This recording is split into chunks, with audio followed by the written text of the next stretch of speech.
今回は粘土でオブジェ作品を制作する様子をお届けします。特に粘土で顔を造形する過程を動画にしました。作業風景は5倍速でお見せしますが、カットをできるだけ抑えていますので、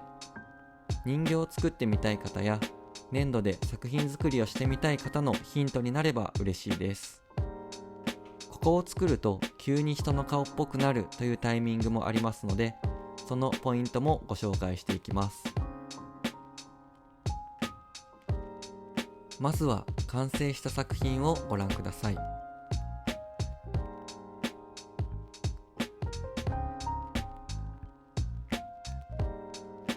この顔がどのようにして作り上げられていくのか一緒に見ていきましょう。この作品は夢の覗き箱というテーマのグループ展に出展するために制作したもので、タイトルは白チュームです。猫や魚もこの作品のために一から造形していますが、やはり一番こだわったのは顔の造形です。ご覧のように今回は大人っぽい顔立ちを意識して作りました。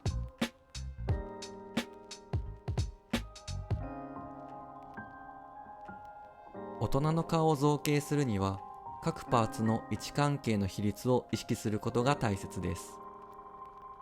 これから造形の様子を見ながら、その比率についてもお話ししていきます。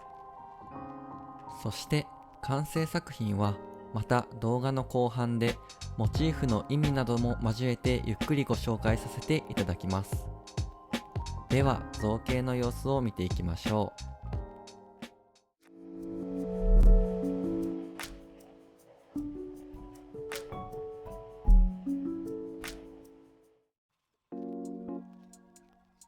まずは顔を造形していく上でベースになる形を作っていきます。頭蓋骨の形を意識してへこんでいる部分と出っ張っている部分を作っていきます。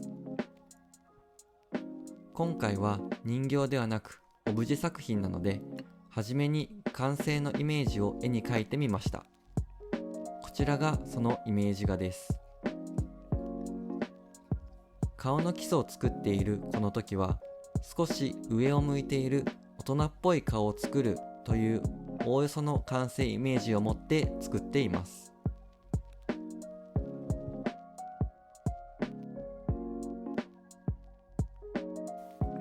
動画の冒頭でお話ししたように、この造形のベースを作る時からすでに比率を意識しています。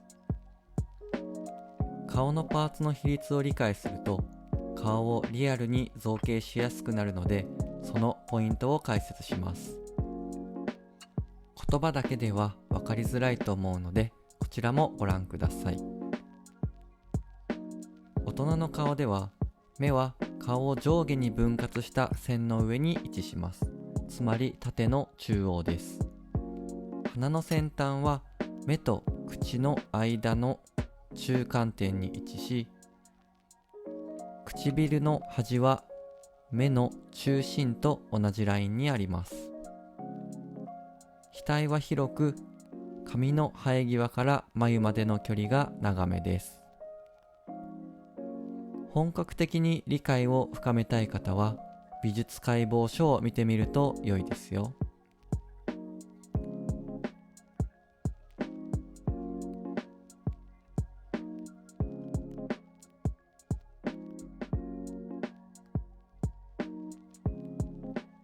口は性格や感情を表現することができる重要なパーツです。上唇は中央が少し盛り上がるように、下唇は全体的に丸みを帯びるように形作ります。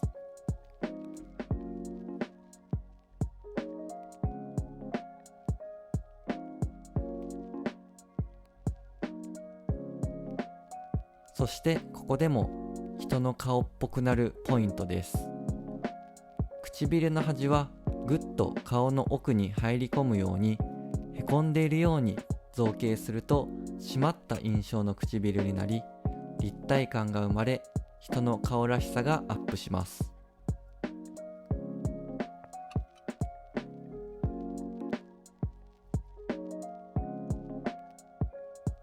このような感じで造形の様子を映していきますが、5倍速とはいえ長いので、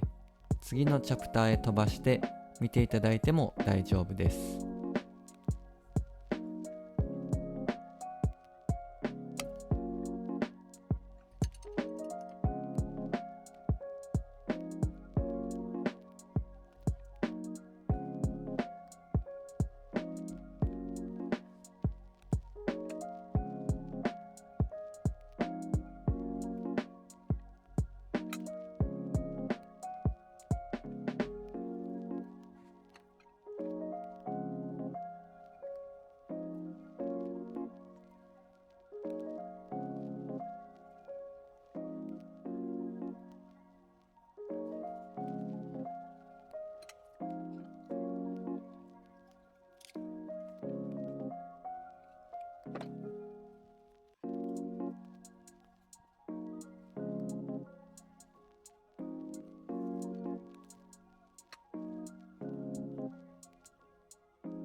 次は目を作っていきます。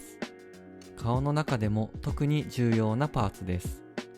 ここはうまく言葉で説明しづらい部分もあるのですが、眼下という眼球が入る頭蓋骨のくぼみがあり、その上に眼球、まぶた、周りの筋肉が乗っていることを意識すると説得力のある造形になると感じています。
そしてここで人の顔っぽくなるポイントですが、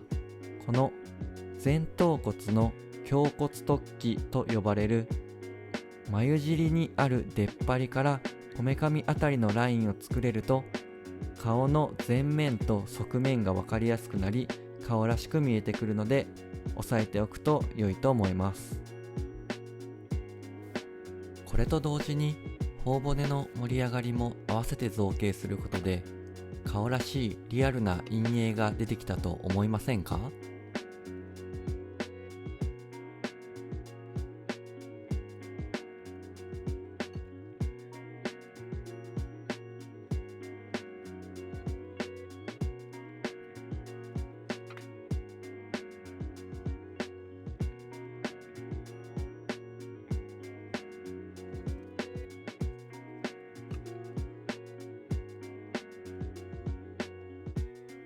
そうしてもう片方の目も作っていきます。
どの部位にも言えるのですが、顔を造形するときにもしうまくできないなと感じたら、まず自分の顔を触ってみて、どういう形状になっているか、どういう凹凸があるかを指先で確認してみると良いと思います。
こうして細部の調整を繰り返し、ヤスリで表面を整えたりして造形を仕上げていきます。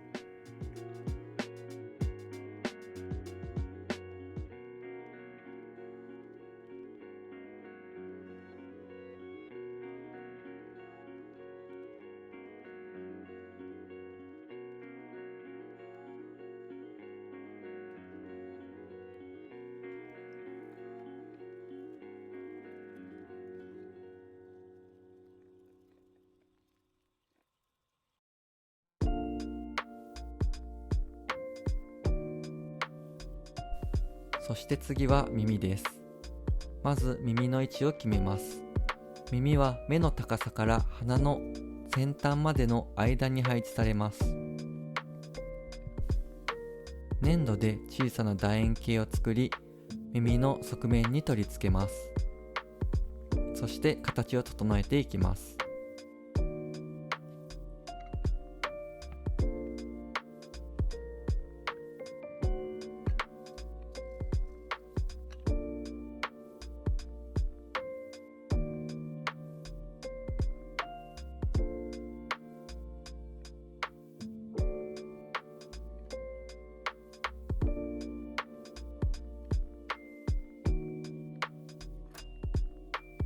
耳の上部がやや外側にカーブするように意識してください。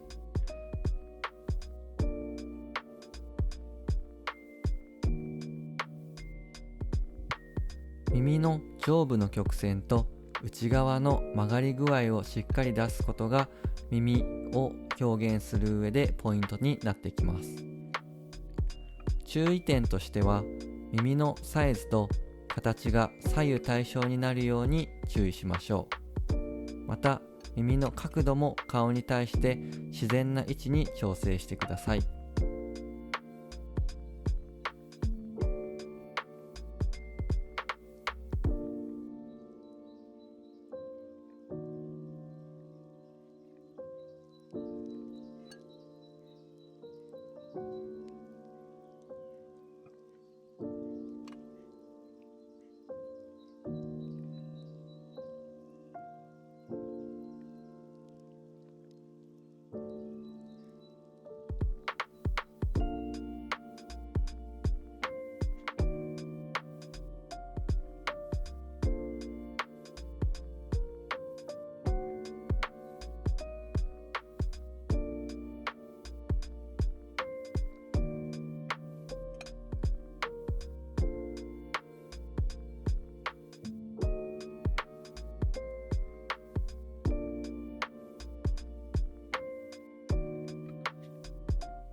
顔の造形ができてきたので、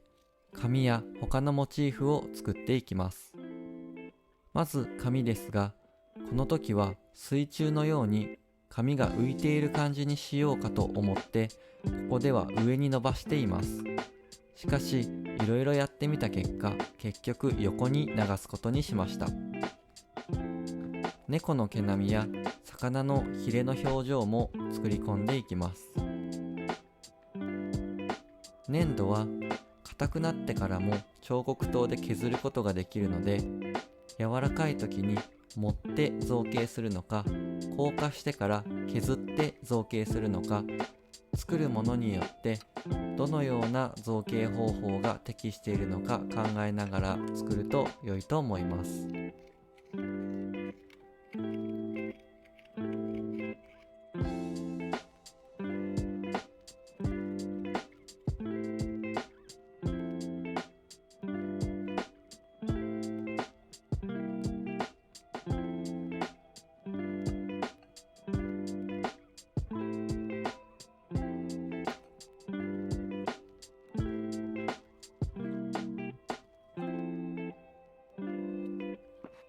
木製のガラスケースと台座も手作りしています。しかし制作スケジュール的に木工と着彩は動画を撮りながら進めることができなかったので、この動画では省略とさせてください。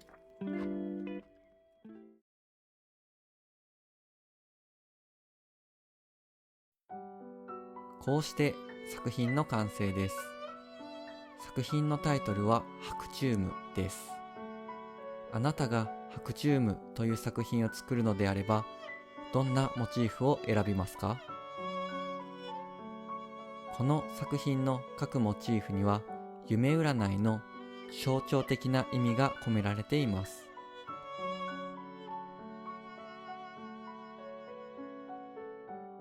白猫は純粋さと神秘性を象徴し、自由の憧れを表しています。空間を泳ぐ魚はベタがモチーフであり、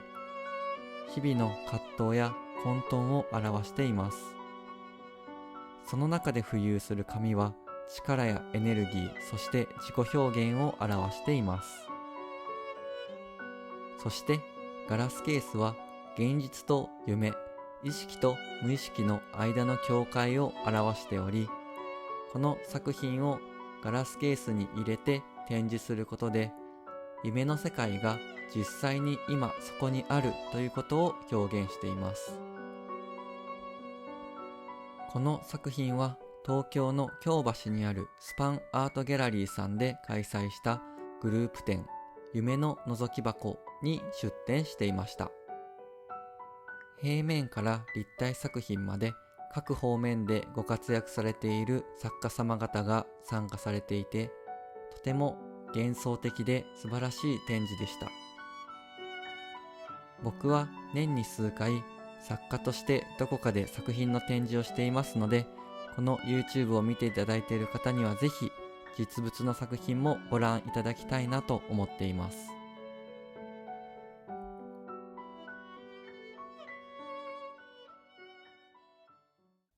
さて、ここまでご覧いただきありがとうございました。今回使用したこのスパチュラセットは僕が監修をさせていただいたもので、初心者はもちろん使いやすい一本を探している方にもおすすめのセットになっています。スパチュラや粘土の詳細情報についてのリンクを動画の概要欄に貼っておくので、気になる方はぜひチェックしてみてください。この YouTube チャンネルでは人形の作り方の解説や耳をすませばのバロン人形のように僕の活動に関する動画を発信していきます。ご興味ありましたらぜひチャンネル登録をお願いします。